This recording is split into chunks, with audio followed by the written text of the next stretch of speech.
Esta edição do Revista começa relembrando que a década de 80 foi marcada pela chegada de uma doença misteriosa. A síndrome da imunodeficiência adquirida, a AIDS, deixou um clima de medo na população, por fazer muitas vítimas. Em 1988, o Brasil aderiu ao 1º de dezembro como Dia Mundial de Luta contra a AIDS, data para lembrar da importância da prevenção e do respeito com o portador da doença. Mais de 30 anos se passaram desde o início da epidemia. Hoje o tratamento está bem avançado, mas o HIV/AIDS ainda permanece como um enigma para a ciência que segue em busca da cura da doença. Eu tenho 18 anos de diagnóstico, eu me infectei em 96 e descobri no mesmo ano que eu me infectei. Eu contraí e fui diagnosticado nos meados de 2010 e contraí o vírus de uma pessoa que eu estava me relacionando na época. O primeiro medicamento foi o AZT, em 87, não funcionou bem. Os medicamentos que tiveram um impacto importante vieram só em 96. O esquema terapêutico era muito ruim, eram muitos medicamentos por dia, várias vezes por dia também. Eram, às vezes, 20 comprimidos tomando a cada 8 horas, por exemplo. Era muito difícil. Então tinha muito abandono no tratamento ou mesmo intolerância, que tinha muito efeito colateral também naquela época. O Ministério está para lançar agora o 3 em 1, que é um medicamento, são 3 medicamentos num comprimido só, que vai ficar ainda mais fácil de tomar o medicamento. Os efeitos colaterais, eles são pouquíssimos, assim, eles são quase inexistentes. Um dos remédios que eu tomo, ele costuma me dar um efeito colateral, sim, mas aí eu tenho que adaptar, né, a minha rotina de trabalho, de estudo e o horário que eu durmo, eu conseguindo acertar isso tudo, né, e estando bem psicologicamente para aceitar o tratamento e entender que eu preciso dele, resolve bastante coisa. Tem um efeito estético, né, que é uma distribuição da nossa gordura que chama lipodistrofia. Eu tenho um pouco, mas eu tento minimizar com o exercício físico. Meu triglicérides no início do ano estava muito alto, mas com o exercício físico eu consegui diminuir também. E vou tentando, através do que eu tenho, para minimizar esses efeitos aí. Os mecanismos de transmissão do vírus é bem sabido hoje. A transfusão de sangue ou contaminação com agulha contaminada de um paciente que tem um portador, né, que é portador do vírus. A transmissão sexual, que é responsável por 99% das transmissões no mundo todo. Né, como eu falei, a transfusão de sangue. Na gestante que está contaminada pelo vírus, ela pode transmitir para o recém-nascido caso ela não faça o tratamento. Hoje tem um teste rápido, fica pronto em 20 minutos. Você pode ir no seu médico, ele dá uma pitadinha no seu dedo, em 20 minutos tem um resultado, se é positivo ou negativo. Sendo positivo, ele é encaminhado para o tratamento. O tratamento, como eu disse, hoje ele é efetivo, poucos medicamentos, poucos efeitos colaterais e te garante uma vida normal. Esse resultado é difícil até hoje para todo mundo, né? É um resultado que ele está muito vinculado à morte. E hoje o que a gente tenta desmistificar é essa questão que o HIV hoje não é sinônimo de morte. A gente tem um tratamento eficaz, mas as pessoas têm que aderir ao tratamento e, o mais importante, o teste precoce, porque quanto mais cedo descobre, melhor tem mais chance de tratar.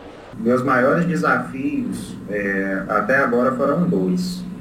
O primeiro é entender que eu podia me relacionar com as pessoas e que eu não estaria cometendo um crime por conta disso. E ainda tem a questão de, à medida que eu me relaciono amorosamente, né, tem a questão de que eu tenho que ser honesto com a pessoa e contar.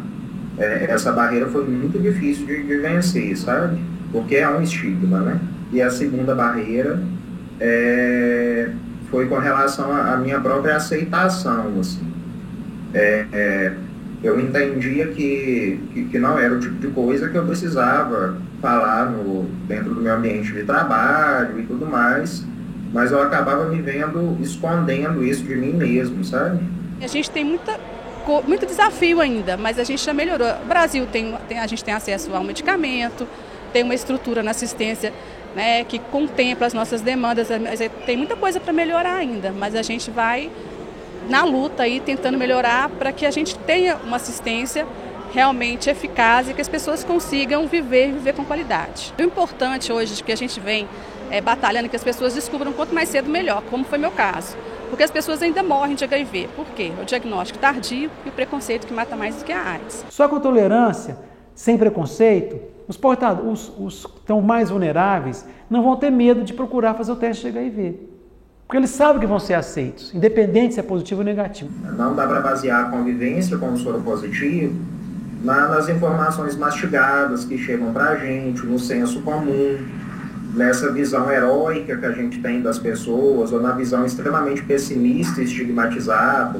Consegui passar por esse processo, voltei para a faculdade, terminei um curso de serviço social, agora eu sou assistente social dentro de um CTA aqui em Belo Horizonte, fazendo aconselhamento para o teste, né, de HIV. Fiz uma especialização em direitos humanos, pretendo ainda fazer muito mais em prol da minha vida profissional e continuar a minha vida social. Tive um outro filho depois do HIV, então assim, a vida continuou, a gente não pode parar, a gente tem que ter todos os cuidados, as responsabilidades, como todo mundo, e continuar vivendo, né, com os problemas que a gente tem todos os dias, e não pode deixar a peteca cair. Tem várias estratégias de perspectivas de cura. Algumas não estão dando certo, a gente teve que recuar, outras se mostraram promissoras. Mas, como eu disse, nós estamos ainda no início, né? Mas imaginar que em 1980 não tinha nada, todos morriam. Hoje, 2014, a gente está discutindo a cura definitiva, eu acho que foi um avanço sensacional, né? Eu acredito que possa vir a cura nos próximos, sei lá quando, nem vou chutar quantos anos. Mas eu acho que hoje é colocado isso. Antigamente não era colocado. Há 15 anos atrás não era colocado. Isso era impossível. Quem está infectado vai ficar infectado a vida toda. O sonho de muitos pais é que os filhos tenham e gostem de uma alimentação saudável. Em Belo Horizonte, um projeto da Prefeitura aproxima os alunos do cultivo de alimentos orgânicos. Confira na reportagem a seguir. Alimentação saudável é o que todo pai sonha para o filho. Em uma escola da região oeste de Belo Horizonte, os alunos aprendem a importância de se ter uma alimentação saudável cultivando uma pequena horta. Toda a produção vai para a cantina da escola e é servida na hora da merenda. Na verdade, o programa da oficina de horta dentro do Geraldo Teixeira e dentro de outras escolas que também tem oficina de horta, é propiciar ao aluno a capacidade de lidar com outros aprendizados, com outras vivências. No caso da horta, ela vai propiciar e vai proporcionar ao aluno a vivência com a educação ambiental, além da educação ambiental, com todo o processo, desde a preparação do terreno, plantio da horta, né, a colheita de tudo que é produzido aqui. E ela vai propiciar para os alunos uma alimentação mais saudável, porque toda a horta que é produzida aqui na escola, ela não utiliza nenhum tipo de agrotóxico. Então nós mostramos para os alunos que é possível cultivar, mas sem utilização de agrotóxicos. Além de proporcionar uma alimentação nutritiva, a horta escolar também serve como boa extensão das matérias estudadas em sala de aula, aliando teoria à prática. Contribuir para o aprendizado dos alunos, que nem sempre eles têm essa oportunidade de vivenciar isso fora da sala de aula.